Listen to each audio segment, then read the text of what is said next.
temps en temps, on a besoin de rien du tout. On a besoin de rien. On a juste besoin de lui. Je ne sais pas pour vous, mais pour moi, c'est... plus on loue Dieu, plus on le chante, plus on l'adore, plus on l'aime, et plus on réalise en fait qu'on veut plus le connaître.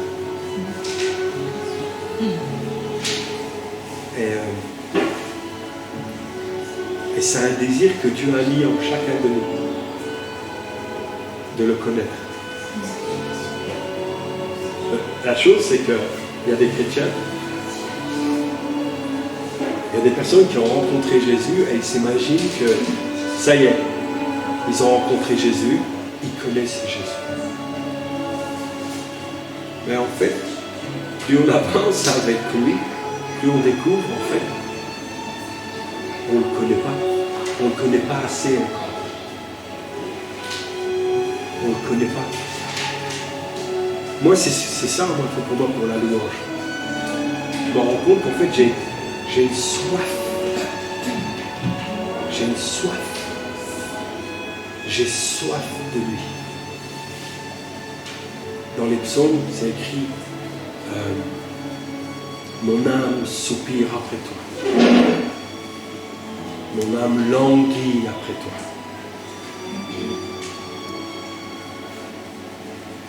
Seigneur, donne-nous cette soif de te connaître. Mais par ton esprit. La chose, c'est que trop de chrétiens, ou les chrétiens, ou nous, moi, inclus, on croit qu'on peut connaître Jésus tout simplement avec notre chair, notre intelligence, notre philosophie, notre manière de voir, notre manière de l'imaginer. On croit qu'on le connaît. En fait, il y a un seul moyen où on peut connaître Jésus, c'est à travers le Saint-Esprit. Amen. Amen. On peut connaître Jésus qu'à travers le Saint-Esprit. Je vais vous dire, Jésus a posé la question aux disciples, qu'est-ce que les gens disent de moi? Et les gens, ils ont dit, il y en a qui disent que tu es un tel, il y en a qui disent que tu es Élie, il y en a qui disent que tu es Jean le Baptiste ressuscité. Puis Jésus pose cette question à tous les disciples. Et vous? Et toi? Que dis-tu que je suis? Que dis-tu que je suis pour toi? Pierre y répond, tu es le Christ, tu es le Saint de Dieu, tu es le Fils de Dieu. Et Jésus répond à Pierre, ce que tu dis là ne vient pas de ta chair et de ton sang, de toi. Ça vient du Saint-Esprit. Donc, c'est important qu'avec ta relation avec ton Saint-Esprit, avec Dieu, que tu mettes le Saint-Esprit avec toi. Tu ne peux pas dissocier ça. C'est impossible. Tu ne peux pas dissocier le Saint-Esprit et ta relation avec Dieu pour connaître Jésus. On ne peut pas. Parce que même Jésus le dit à Pierre. Pierre, ces choses-là, la révélation que tu viens d'avoir ne vient pas de toi, mais elle vient du Père qui t'a donné. Elle vient du Saint-Esprit. Ne pense pas et ne crois pas que tu avances avec Dieu, que tu vas connaître Dieu avec ton intelligence. On va connaître Dieu avec le Saint-Esprit. On va le connaître grâce à lui. Je crois que c'est dans Corinthiens qui dit nul ne connaît, nul ne sait les pensées de Dieu et le cœur de Dieu, si ce n'est le Saint-Esprit. Et de temps en temps, on veut connaître la pensée de Dieu.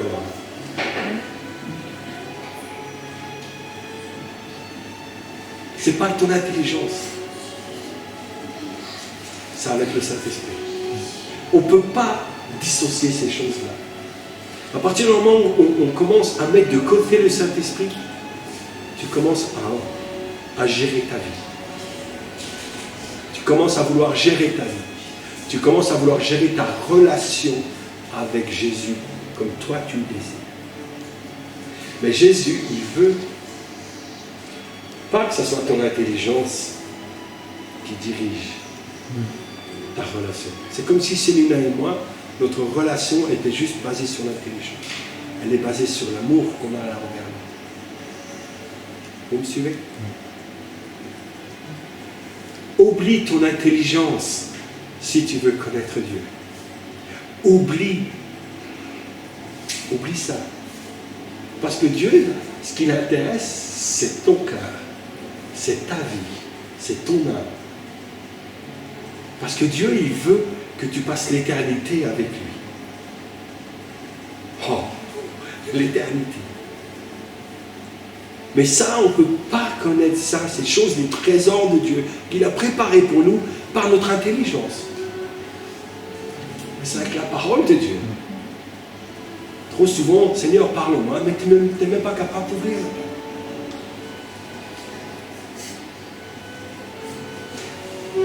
Seigneur, parle-moi, mais je mets la Bible de côté. Moi, je pourrais me reposer en disant, oh, mais je la connais, la Bible, je l'ai lue 2 fois. Combien de fois le Seigneur m'a repris et qui m'a dit, hey, Philippe, tu veux que je te parle? Dis la parole. Ouais, mais Seigneur, je sais ce que tu m'as dit. On ne peut pas, tu ne peux pas dissocier le Saint-Esprit avec ta marche avec le Seigneur. Tu ne peux pas. C'est impossible. Jésus lui-même l'a fait. Il a vécu avec le Saint-Esprit. Quand il a donné sa vie au Seigneur, le Saint-Esprit est venu sur lui. On est d'accord? Comme une colombe. Et il a commencé à vivre selon le Saint-Esprit.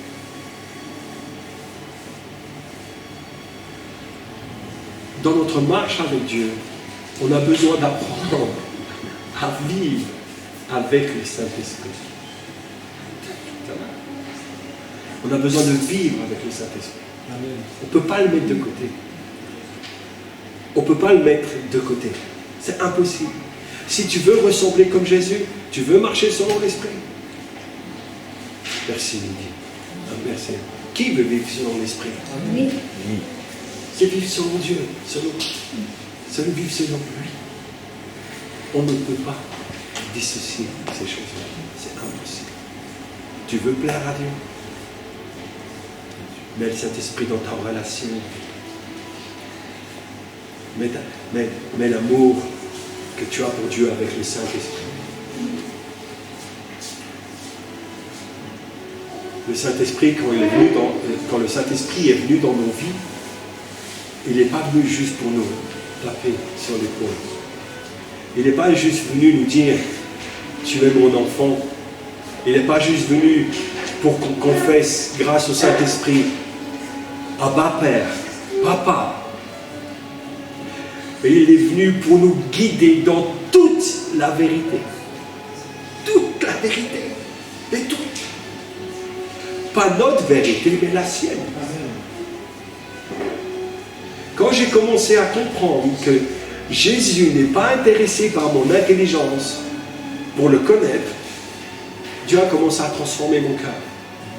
Demandez à Célina, je sais que vous le savez, mais je le redis, je raisonnais énormément. Je me donnais mal au crâne. Mais énormément. Dieu m'a changé et continue de me changer. C'est pas je suis arrivé et c'est fini. Mais parce qu'on met le Saint-Esprit avec. Je vais encourager chacun à mettre le Saint-Esprit dans sa relation avec le Seigneur. Tu sais, et tu dois te dire, mais comment on fait, Philippe? Comment on fait pour vivre avec le Saint-Esprit? Invite-le. Saint-Esprit. Apprends-moi à connaître le Père. Apprends-moi à connaître le Fils. Apprends-moi. Apprends-moi. Révèle-moi le Père. Révèle-moi le Fils. Ne repose pas sur ton intelligence. Ne te repose pas. il y a un moment où dans ta vie, on doit couper les choses. Célina et moi, ce fut un moment, je ne cherche pas à embarrasser, mais il y a un moment où, tu sais, Célina et moi, on se disputait. Mais on se disputait. Mais il est qu'on ne pourra rien. Et ensuite, ce qui s'est passé, c'est que quand Dieu nous parle, il dit d'où viennent les disputes, d'où viennent l'envie, tout ça, ça vient de la chair. Et quand on a commencé à écraser la chair, le Saint-Esprit commence à prendre une place. Donc, oublie l'intelligence, oublie même ce que tu as appris, oublie ce que tu as appris, ou ce que tu sais déjà. Parce que chaque jour, c'est un jour nouveau avec Dieu. Chaque jour, c'est un jour nouveau. La Bible dit que sa miséricorde et sa grâce se renouvellent chaque jour. Amen. Voici, toutes choses sont devenues nouvelles. Bien sûr, on a l'expérience que Dieu met en nous, qu'on a de la vie de tous les jours. Mais apprends à connaître le Saint-Esprit. Apprenons à connaître le Saint-Esprit entre nous. Mais déjà, individuellement. Mets-le avec la lecture de la parole. Mets-le avec ta relation avec Dieu. Et tu verras, tu vas changer. Tu changeras. Parce qu'il n'y a pas d'autre choix. Parce que quand on commence à mettre le Saint-Esprit dans sa vie, la Bible dit qu'on change de gloire en gloire. De gloire en gloire. Ça veut dire que tu changeras tout le temps. Continuellement. Et c'est ça aussi te mener dans la vérité. Pour qu'on soit transformé. Et le Saint-Esprit, non seulement il fait ça, mais il allège nos vies. Vous voyez ce que je veux dire? Il allège nos vies. Il nous rend la vie plus facile avec nous-mêmes, avec notre marche avec Dieu. Il nous rend la vie plus facile dans la vie de tous les jours. Il nous rend la vie plus facile au travail. Il nous change continuellement. Restons ouverts. Ne soyons pas fermés. Même, ça arrive qu'on fasse une erreur. Ça arrive qu'on se dispute, ça arrive qu'on fasse une bêtise, ça arrive qu'on pêche. On est pécheurs. On a une nature pécheresse.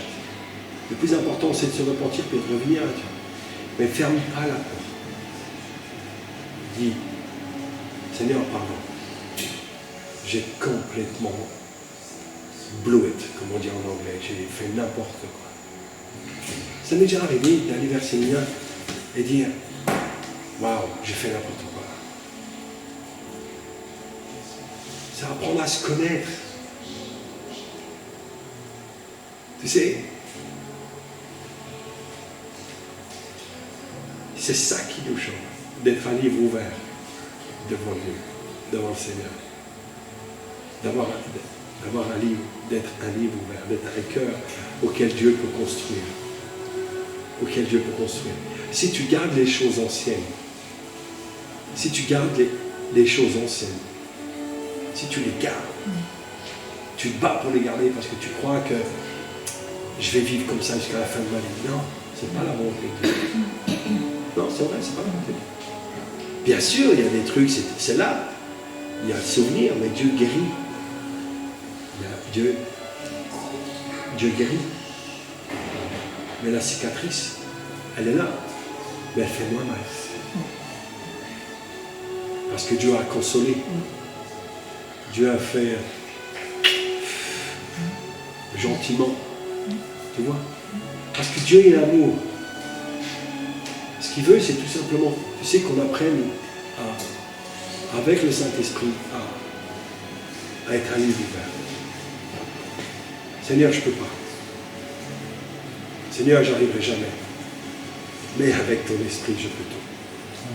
C'est écrit dans la Bible, dans l'Ancien Testament, si vous connaissez le verset, ni par puissance, ni par force, mais par l'Esprit du Seigneur. La Bible dit que l'esprit c'est une épée. La parole de Dieu c'est une épée à double tranchant. Donc ça veut dire qu'elle a une autorité. L'esprit que Dieu t'a donné a une autorité. Ça veut dire que même si tu es fatigué, ce soir, ça veut dire que même si tu es fatigué, même si tu en as marre, même si tu n'as pas la foi, tu ne ressens pas que tu as la foi. La parole dite, le verset biblique dit, parce que la parole de Dieu est l'Esprit de Dieu. Et si tu le dis, il y a une autorité. Ça n'a rien à voir, ta foi n'a rien à voir avec comment tu ressens. La marche avec Dieu, par le Saint-Esprit, n'a rien à voir comment tu ressens. C'est à voir avec je porte du fruit, je continue, je porte du fruit, je persévère, je porte du fruit, je change de gloire en gloire. Amen. Tu es le bon. C'est important d'apprendre à se dépouiller.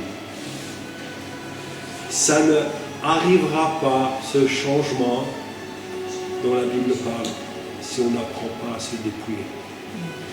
La Bible dit, dépouillez-vous des œuvres mauvaises, mais revêtez-vous de Christ. Amen. Revêtez-vous de Christ. Paul, il dit, quand j'ai lu ce passage-là, je dis, il est un peu gonflé, mais quand même. Paul, il dit, soyez mes imitateurs comme je le suis en Christ. Première fois que je l'ai lu, je dis, il est quand même gonflé, le gars. Mais quand on comprend que l'homme de Dieu, il a compris sa mission et il a compris l'œuvre de Dieu, ce que Dieu voulait faire en lui, premièrement, et à travers lui. Dieu, avec l'œuvre du Saint-Esprit, il veut faire plus encore que tu crois. Le problème, c'est que trop de gens vivent avec leurs blessures. Trop de gens vivent avec ce qui ne va pas dans leur vie. Et ils pensent que Dieu veut. Ils pensent même que c'est la volonté, c'est mon destin, c'est ma vie. Et ils pensent qu'ils vont mourir avec. Ils pensent que c'est comme ça. Mais quand on lit dans Ésaïe 61, l'Esprit du Seigneur est sur moi pour annoncer une bonne nouvelle, pour guérir ceux qui ont le cœur brisé. Wow. Pour guérir ceux qui ont le cœur brisé. Tu vois, Jésus n'a rien fait sans le Saint-Esprit. Juste pour dire que rien n'est impossible à Dieu. Si tu crois, oh là là, Seigneur, merci.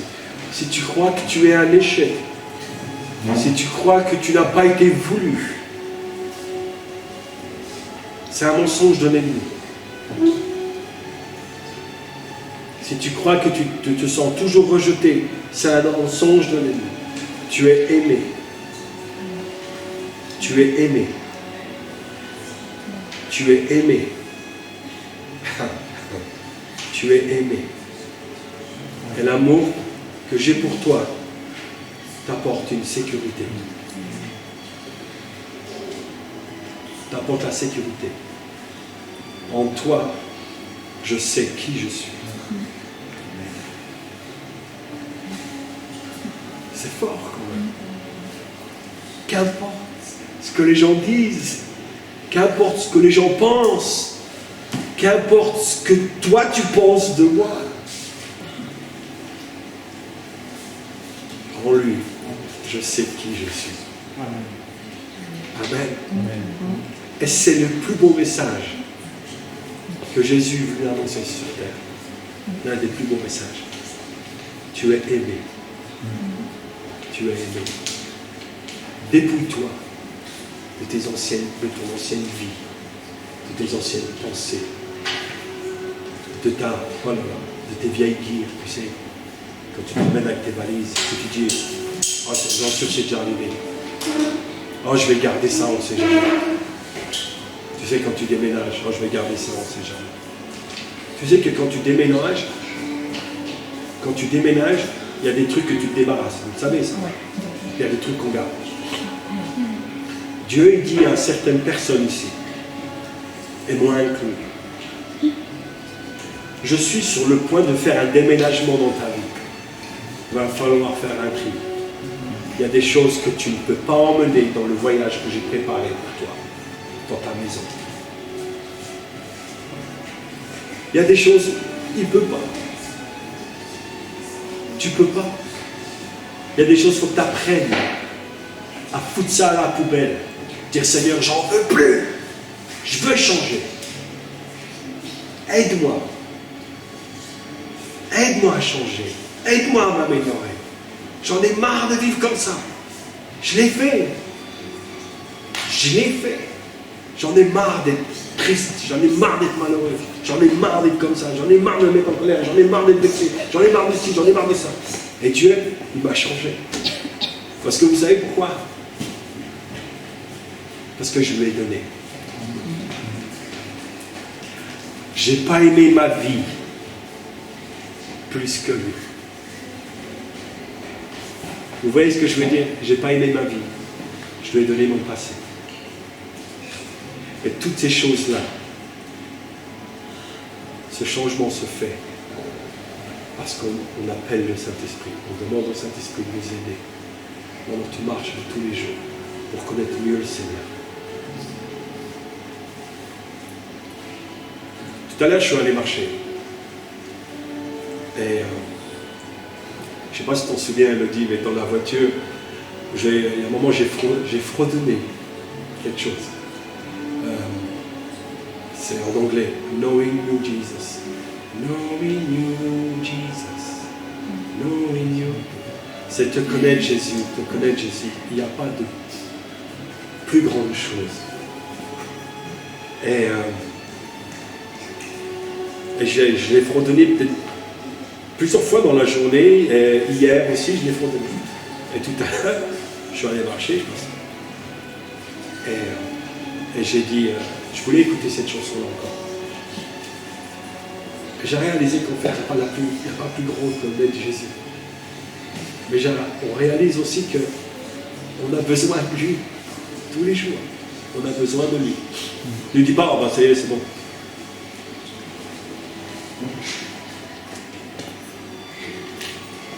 Rentre dans ta destinée. Rentre dans le plan que Dieu t'a donné. Mais ne sois pas timide. Ne sois pas peureux. Ça arrive d'avoir peur. Ça arrive d'être timide. Ça arrive d'être découragé. Ça arrive de dire, c'est pas pour moi, mais je viens, c'est déjà pas mal. Et ça arrive de penser ça. Ça arrive. Je suis déjà passé par là. Mais quand l'appel de Dieu est plus grand et plus fort, et quand tu décides de dire, j'abandonne, tu as gagné, Seigneur. C'est lui qui commence à te prendre par la main et à te guider, à te changer. La peur ne vient pas de Dieu. Je sais qu'il y en a qui ont peur de rentrer dans le plan de Dieu. Je sais qu'il y en a qui ont peur de prier. Je sais qu'il y en a qui ont peur de louer. Je sais qu'il y en a qui ont peur de ci. Il y en a qui ont peur de ça. Mais quand on commence à donner à Dieu, hey, tu sais quoi, Seigneur, ma vie, elle vaut rien du tout sans toi. Tu m'as tout donné. Je donne tout. J'ai pas honte. J'ai pas honte. J'ai pas honte. Parce que c'est le Saint-Esprit qui agit en moi, qui me libère de toutes ces chaînes. Tout à l'heure, on avait dit inhibition. Inhibition, aucune inhibition. On aime Dieu. Et j'encourage chacun à enlever les barrages qui se mettent dans leur tête, dans leur esprit, pour vraiment rentrer dans la présence de Dieu, de rentrer dans le plan de Dieu. N'attendez pas d'être parfait, vous n'y serez jamais. Mais,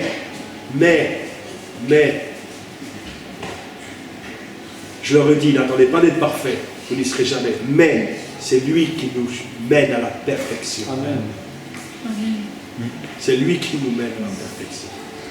C'est lui. Amen.